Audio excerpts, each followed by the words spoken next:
Hey, CS Psychos, Rachel Provan here. And on today's episode, we're going to be talking about how to onboard yourself so that you can make a great first impression in your next CS leadership role.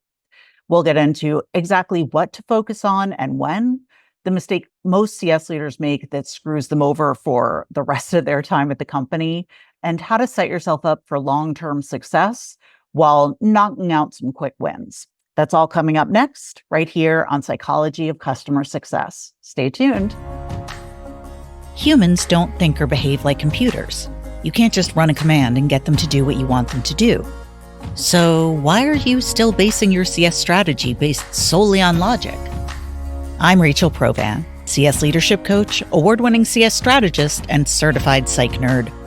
I teach CS leaders how to build and scale world-class CS departments using a combination of strategy, leadership, and mindset, using my secret weapon, psychology.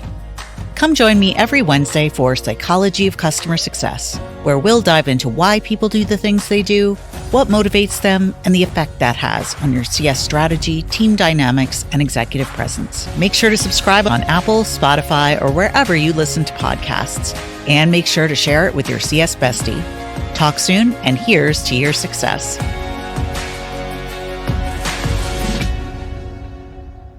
Okay, welcome back. I don't know if this ever happens to any of you, but do you ever have this thing happen where you are working on the things you're supposed to be working on, you're plodding along? I have a number of new initiatives that I'm working on for things that I think are really going to help you guys, and I'm jazzed about all of them, but they all take time. I'm working on them. And then something out of nowhere that you weren't even thinking of doing just kind of bursts out of you. I had this idea for an onboarding checklist for CS leaders in a new position. Every time you start a new position, it's a little nerve-wracking, and you never really know how onboarding is going to go. I had all these plans of things I was going to work on, and then nope. In about 3 days, I wrote everything for this onboarding guide, which is really fast for me. I guess it just needed to be out in the universe because that's what happened. So I'm not going to waste too much time making sure that it is absolutely perfect on the margins and things like that. I'm just going to make sure that I get the information into your hands because I think that's what's needed here. Onboarding, it's kind of a question mark, right? When you start a new job, you just don't know what it's going to be. I saw a thing the other day on Instagram and it was very relatable. It said something like, startup job day one, we expect you to be able to perform this entire job yourself by the end of the day. And corporate job day one, a password tool is used to secure your computer from bad guys called hackers. Really, that is kind of the experience that I've had in both. And neither were what I would consider to be ideal, but more importantly, neither gave me what I needed in order to do the best job I could. No one really provided the information I would need or the right meetings to go to. And it's just a really tricky thing to leave in someone else's hands. Most people just kind of expect the company to handle their onboarding. And look, maybe they will, depending on what level of company you're at. But most onboarding is non-specific at best. And they don't know what you need to know to succeed in your role. Because honestly, a lot of onboarding is created by HR. Sometimes you have the executive leader of that team creating it, but most often not. I found there aren't a whole lot of concrete guides on how to do this for yourself. I've also found that a lot of companies, especially startups, really expect and appreciate when you know how to come into a place, take the initiative, and go in search of what you need, ask questions, learn what you need to know, and then present it. When I've done that in previous roles, that was what really knocked people's socks off when I would come into a role and approach it this way. So I am sharing the magic with you all.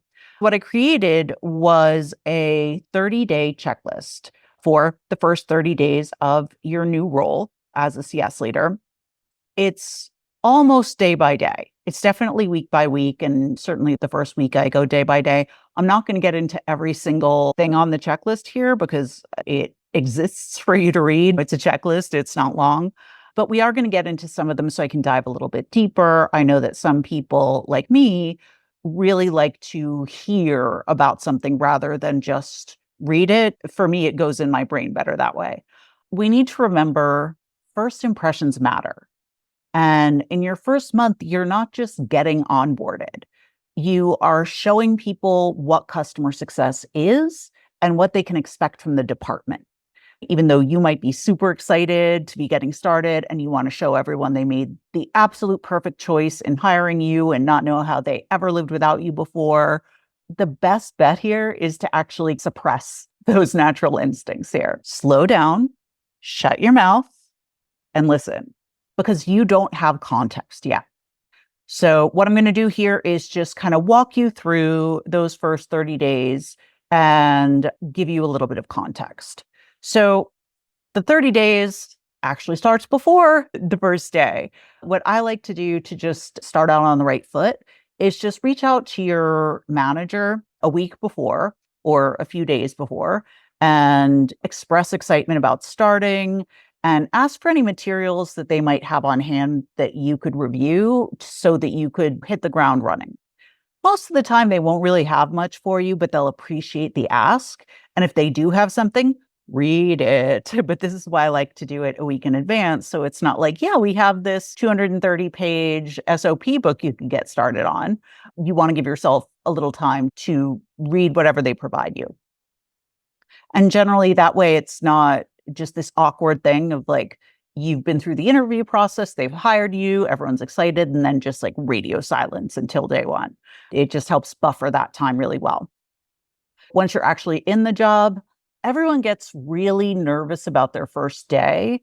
Honestly, in most places, your first day is going to be spent filling out paperwork. Bring your passport because that's the best kind of ID for them to need, or have a scan of it. Complete your HR paperwork. You're going to be making sure you have access to all the right software. Touch base with your boss. Ask to have like a 30-minute meeting with them that day if they haven't already scheduled something. Most bosses will. But in the meantime, the first thing you want to do is send an introduction email to your team, to your direct reports. Basically say, hi, I'm your new manager. I'm so excited to get to work with all of you. Here's a little bit about me, a little bit about your professional background, a small personal tidbit or two that's non-offensive. Like my favorite food is popcorn and I like the Steelers. I don't even know what sport that is personally, but I know that's a team. So when you talk to your boss that day, just discuss what you expect to focus on in the first week. Ask them what they'd like you to focus on. Let them know anything you're thinking about looking into. Explain what you've already set up and establish a check-in cadence for during your onboarding. Like, how often are you going to talk to your boss? How would they like you to check in with them and give them info on what you've learned? Who should you go to for questions? Things like that. After that, you're at work now. You got your first day down where nothing really real happens. So the first week, this is all about having open ears and taking lots of notes. You're going to identify all the important meetings that you want to be on and make sure you're invited. All hands meeting, if you should be on a go-to-market meeting, hint, hint, you should. Maybe an executive team meeting. You want to make sure you have all the correct invites. Again, confirm with your boss. You want to schedule that first team meeting by the end of the first week, because it's really weird to have a new boss whose face you haven't seen yet and who you haven't communicated with. I don't know about you, but whenever I've had a new boss, I want to get a sense of the vibe, for lack of a better term, right away. They're not going to get that through email. They're only going to get it through seeing your face, hearing your voice, and seeing how you interact with other people. It doesn't have to be a big first meeting. Again, you're going to be asking a few questions, listening, and introducing yourself. But that will kind of put everybody at ease. Because whenever there's a new leader, everyone's first thoughts are, oh my God, are they going to hate me? Are they going to fire me and bring in all their own people? The sooner you can allay that fear, the better. Because they're going to be completely distracted until you do that. And whether or not you have fully taken the reins yet, work is going on. People are renewing, not renewing, strategy is existing, whether or not you are taking control of it. So you don't want them distracted and stressed. Let's see. You want to start having your first one-on-ones with direct reports that week and the next week, where you really just get to know more about your direct reports, talk together about how each of you can work best with each other. For me, I prefer questions in Slack. And if you want me to actually do something, review something, remove a blocker, send that to me via email. That's me. That's my personal preference of how I can track things best. You might want to ask your direct reports that. If you have a lot of them, that might be a lot to keep track of, but at least saying, hey, this is how I like to work and giving them a sense of that can be really useful. Asking them about their strengths, their weaknesses, what they want to do with their career. These are all nice things to do to start building a relationship. The number one question that I recommend that you ask them is, do you feel that your work is valued here? And check their facial reaction, because they may or may not give you the true answer to that because their guard is still up. They don't trust you yet. But check their face. For a lot of people, that answer is no. And that's something that you want to change. Even if you can't give them like a $30,000 raise, you always want to make sure that someone feels appreciated and that their work is valued. So you're asking that question tells them that you actually care about that. And again, you're there to listen, not to talk on and on about yourself. Find out their sense of the company. What are you doing? What are you guys doing well? Where could you use some improvement? What are some things that you've tried to fix things that haven't worked in the past there? That can be really useful in terms of, hey, now you know the history and you don't go trying to fix something in a way somebody did 6 months ago and everyone's kind of sitting around rolling their eyes waiting for it to fail again. Because you can't assume like, aha, I have the perfect answer to that problem. You don't know yet. You don't know the nuances of the company. You don't know what factors are creating influence on the problems. You might think it's a simple problem and it might be much more complex and much more upstream. So again, this is why we're listening. This is why we're taking notes.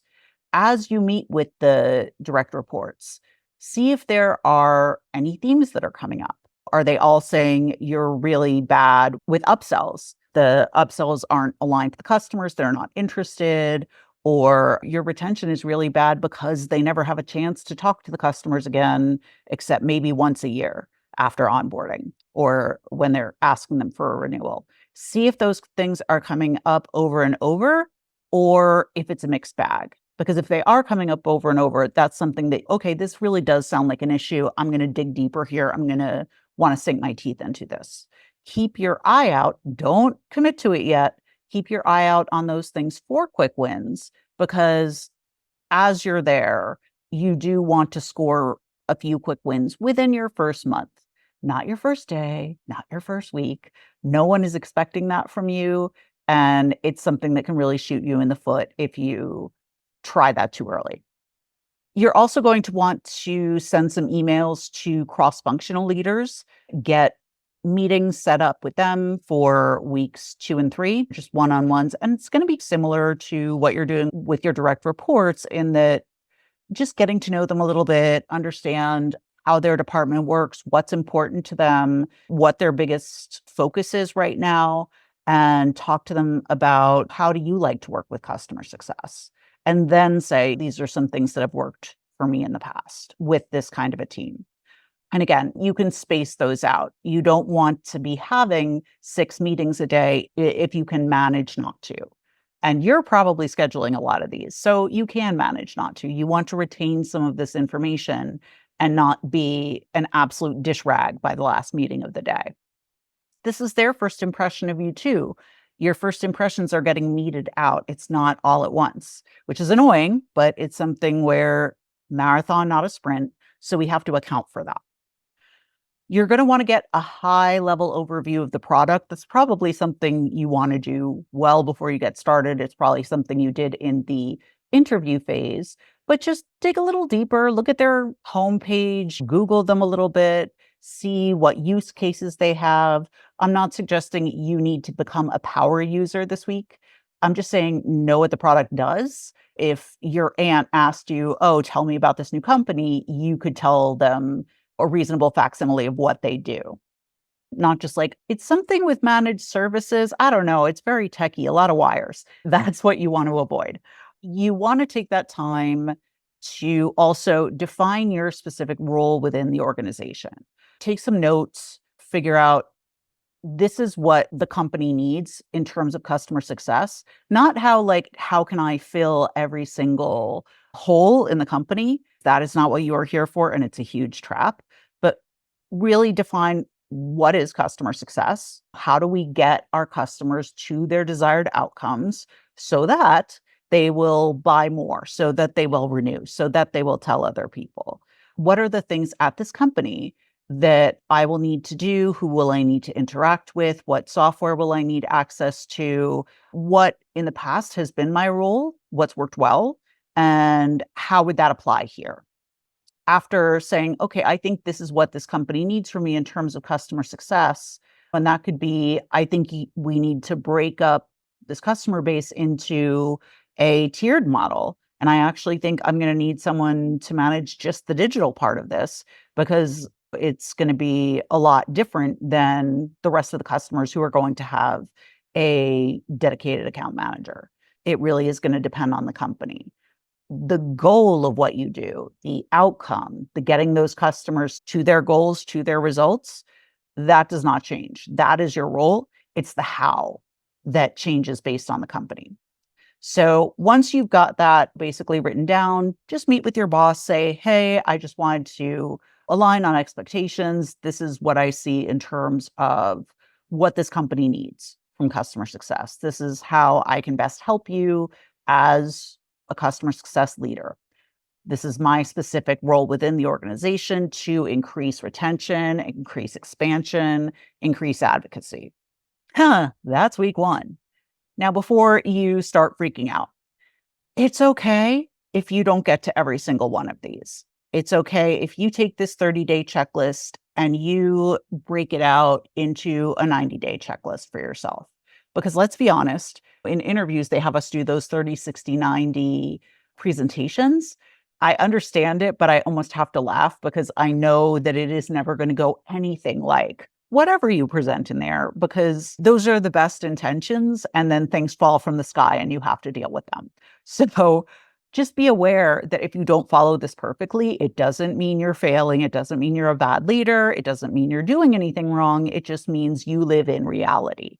So in reality, know that these are things that are going to need to be done, and try and keep them in this time frame. If it goes a little bit outside this time frame, just do not use this list as a tool to beat yourself up. Use it to help you. That is all, okay? Because reality does intrude. Things are chaotic in CS almost always. Schedule time in your day in advance, block off time in your calendar to get this work done. I talk about this all over the place, but you need to block out at least 1 hour of your day. I prefer more, so that you can get the strategic work done that you need to do for your CS department, because otherwise it's going to get filled up with emails and meetings. If you don't work on that strategic work, on those strategic initiatives, you are not doing the job that they are paying you for. Even if they're asking you to do something else in the moment, you have to remember what your job is there and give yourself time to do it. This is your strategic work right now. These are your strategic initiatives. You're not building the onboarding or redoing the onboarding framework yet. It's understanding what needs to be done, prioritizing, and making a plan. That's really what you're doing in your first 30 to 60 to 90, whatever you want to call it, your ramp up time. You're really building relationships. You're getting to know the product and the data and making sense of that puzzle and the operations and processes. And then once you have that context, you're setting a plan and you're starting to take action on it. That's basically the high level of all of this. But the reason I created this is because that's very easy to say and very hard to do without someone holding your hand and saying, go do this now. All right. So on to week 2. Here, you want to make sure that you're confirming the corporate goals and OKRs. If you're not familiar with OKRs, it's just objectives and key results. Some companies call it big rocks. It's basically just what are we trying to accomplish in a set period of time as the entire company. There's a goal the company has, and here's what each department can do in terms of doing its part to help meet that goal in a specific time frame. Maybe it's in a quarter, maybe it's in two, but that's what the executive leadership team is going to be looking at. They're going to be saying, how can we increase revenue and increase efficiency and reduce spend? Those are the main things that they are tasked with by their bosses, the board. So they're going to be looking at all the operations, the budget, and saying, what are the projects we could do to make that happen? What's our best guess? So make sure you understand what those are right now. Like, what is the number one thing that they want handled this quarter that would move the needle on NRR? Because that's really what they're asking for from you. So make sure that you understand what those goals are and that you don't just assume what they are. You want to ask to see the current financial metrics. You want to be able to determine the gross revenue retention, net revenue retention, and customer lifetime value. If they have a customer acquisition cost versus customer lifetime value, that's awesome, and you want to know that. But often they don't have a lot of these. They should have GRR and maybe NRR. What's funny is most people want you to improve NRR, but if you ask them, okay, what is it now? They're a little hedgy about what exactly it is because sometimes they don't know. They're not sure how to do that calculation or they're doing it wrong. Those are also referred to as GRR, gross revenue retention, NRR, net revenue retention, and CLV, customer lifetime value. Those are your big three as a CS leader, and you want to be tracking them at all times. They are unfortunately slow movers. They're lagging indicators, but they are what you're working towards.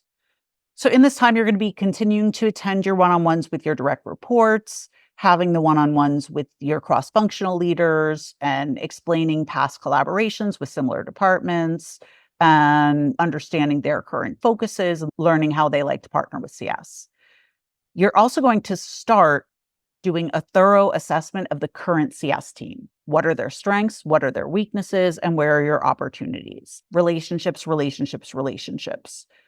Your career depends on your relationship with these people. That does not mean act like a puppy dog and make sure they absolutely love you and do everything for them to make them like you. Your job is not to make them like you. Your job is to make them respect you. Now, there's nothing wrong with them liking you. There's nothing that says those two things have to be mutually exclusive, but make sure you're going for respect before likability. And that just means toning it down a little, not offering to do all their homework, listening, asking questions, rather than, again, offering to take something off someone's plate or solve their problem. If they haven't asked you, do not give advice yet, all right? It is not going to be as welcome as you think. I know you really want to show them how you can be useful to them. Right now, most people never get listened to enough. And most people, there aren't a lot of people interested in hearing about their job and their problems and their view on things. Be that for them. That is going to make them appreciate you so much more. And it's going to help you in your role because you're actually going to understand what's going on there. You're not going to just wait for that piece of information that you wanted to hear so that you can launch into whatever your spiel is on the topic.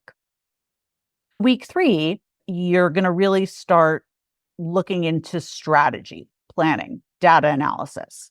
You're going to want to make sure that you've had some product training or getting some product training now. It's not enough to know what they do. You need to know how they do it. It is my personal belief that you do not need to know how to do every single thing in the product that a CSM does, because that's not what you're going to be doing. You need to understand high level how the product works, the things they need to do, and how long that takes, how everything fits together. But you don't necessarily need to be able to do an entire demo, because that should never be part of your job going forward. If you are someone who is going to be having customer accounts, you're going to be owning accounts, that might be a little bit different. But yes, product training is important, but it's not as important as understanding the big picture. So just keep it in line with that. Along with product training, you're also going to undergo systems trainings. If you have a CS tool, if there are HR tools, your CRM, etc., whatever tools they're currently using to run their business now, you're going to have to learn those too if you didn't know them before. Now is the time you're going to want to dig deeper into available data on the customers, not just the financial data, but how did we get there? What's at play? You're going to want to assess any sort of data health, any data information that you have, customer usage data. Try and take a look at it. Try to get somebody to chop it up for you, analyze it, ask them some questions about it. If you have customer health and data on adoption and usage, that's fantastic. If you don't, you're going to have to just ask questions and see what you can get. But without that information, you're going to be in a very reactive mode. There's only so much you can do when you're just taking emails and calls from customers, right? You need visualization into how they're using the product and what success looks like for your successful customers. So look at, okay, who are our most successful customers? What does their usage look like? What is their use case? What is their size? See if you can start to say, okay, well, for customers of this size with that use case, if they activate within the first 30 days and get this first value within the first 45, they tend to go on to adopt really well. If people don't get that result in the first 30 days, maybe we need to create some kind of alert for that, or at least just be aware of it, saying this is something that we're noticing, so we're going to want to put something into place to ensure they hit that value in the first 30 days, and make sure the customer knows it too. They want to succeed. So making sure that they understand that. You're also going to want to, and this is probably something you won't be able to avoid anyway, but start analyzing customer feedback. What is the feedback that you've been getting from customers? What are their key pain points with the product? What would they love to see? What do they love about the product? Don't just focus on pain points here. You need to know that the product is good. You need to know what people love about it so that you can encourage that in customers, so that you can encourage pointing that out to your CSMs. And so that you can talk to product without just being like, well, your product is garbage and this is wrong and this is wrong and this is wrong. That's not a great way to make a first impression. Once you've analyzed the data, the customer feedback, and the financials, now you can probably start to create a strategic plan to align with those company goals. We have a better picture now.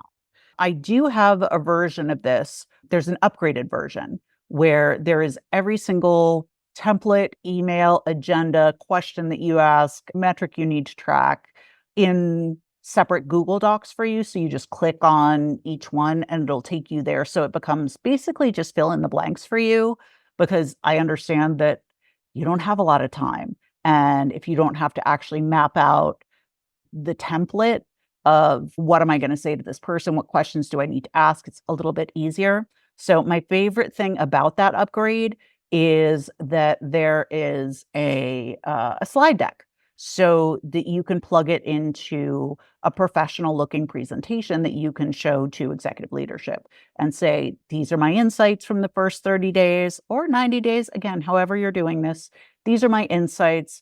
These are the quick wins, the low hanging fruit. Here's our long-term strategy and roadmap. And that is something that really tends to impress people. And that's what's going to make them feel like, oh my God, we hired the right person. Not you're offering to handle every little initiative or be on some committee or raising your hand whenever they ask for people to do something. It's this kind of strategic work that really makes that impression. So you're just starting to work on that at this point. You're starting to get those key data points into those slides. Now, the final part of this, which would be week 4, if you're doing it in the first 30 days, it's really execution, review, and planning ahead. You want to really understand the use cases and customer profiles. Look at the customer journey if there is one.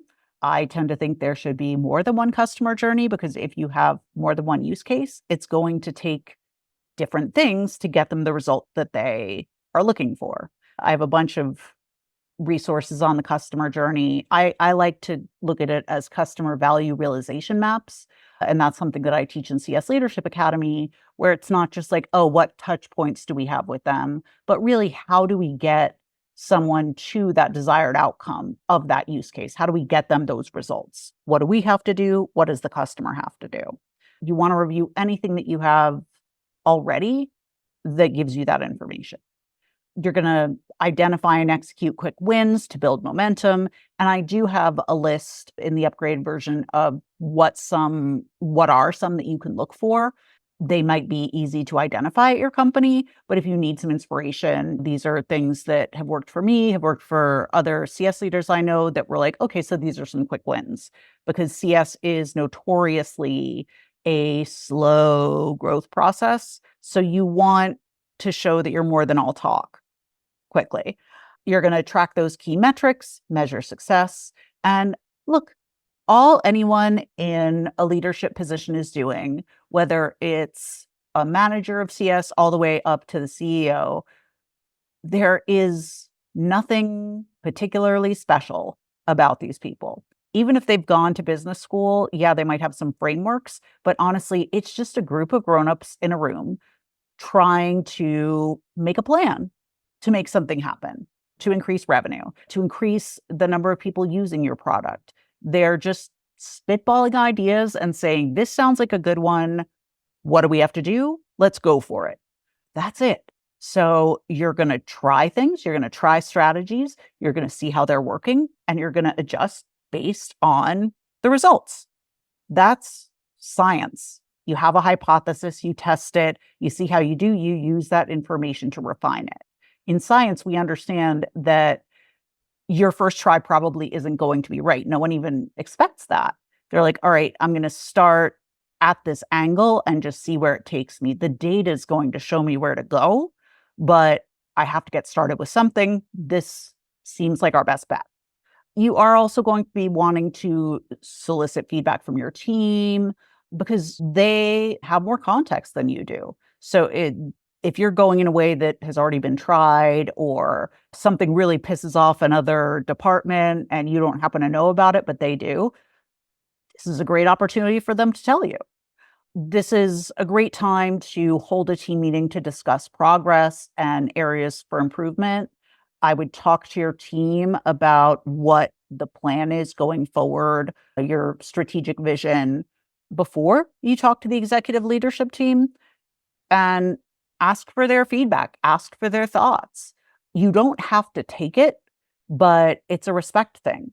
And honestly, I've had people have really good ideas that I've used instead of my own. And believe me, I give full credit to them. I'm like, okay, so this person on our team actually came up with this because they had this insight.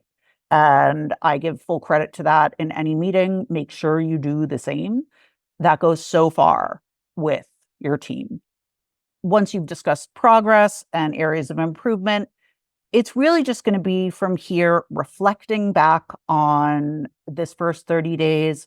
Don't skip this. So many people skip reflecting back. What do you wish had gone better?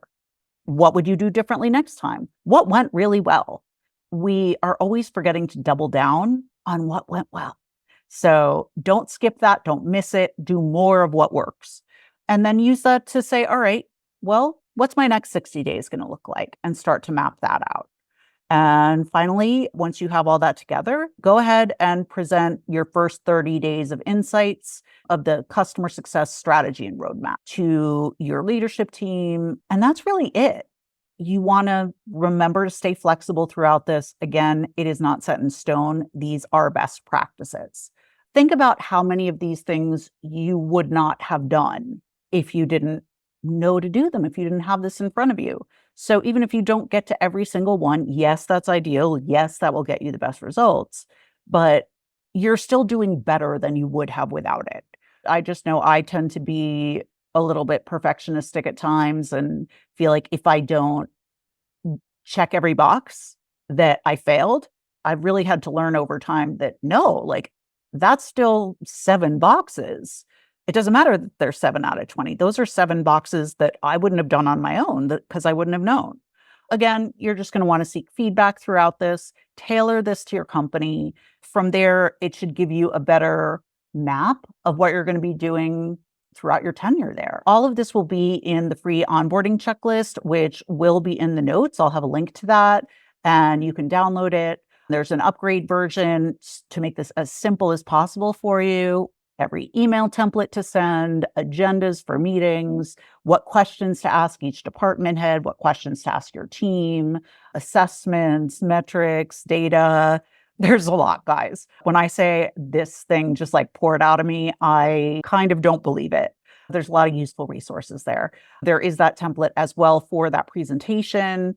And look, when you do a presentation, whether you use this template or not, when you do a presentation, please don't treat it as a Word document. 20 font is the lowest you should go. It really should just be like sentence fragments and pictures to show data. It should be a guide to keep you on track, but it should not be a place for you to read it word for word. That's what the notes section is for, the presenter notes. Use presenter mode, use the notes for that. Keep your slides clean. You can just put 1 or 2 sentence fragments on there and then you say the rest to them so they're not bored out of their mind. I do have another podcast about presentations called The Language of the Executive Suite, which talks about how to give presentations and why it's really important to get good at this as you move into leadership, because you're going to have to do more of them. It's just how the grown-ups share ideas.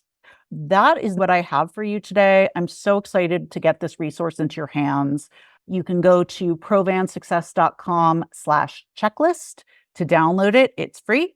There will be an option on there to upgrade it on the PDF itself. You don't have to. You can do a great job just with the checklist. That was really important to me. It's more, do you want this done for you or do you like to do things yourself? This also gives you a really good idea of what it's like to work with me inside the CS Leadership Academy, the kind of templates and guidance I provide, and the way I look at strategy.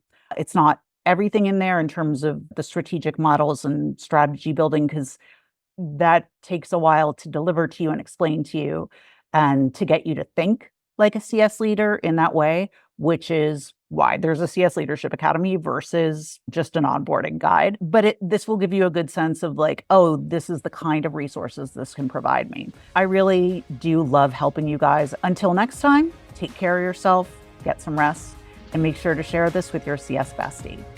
Talk soon, and here's to your success.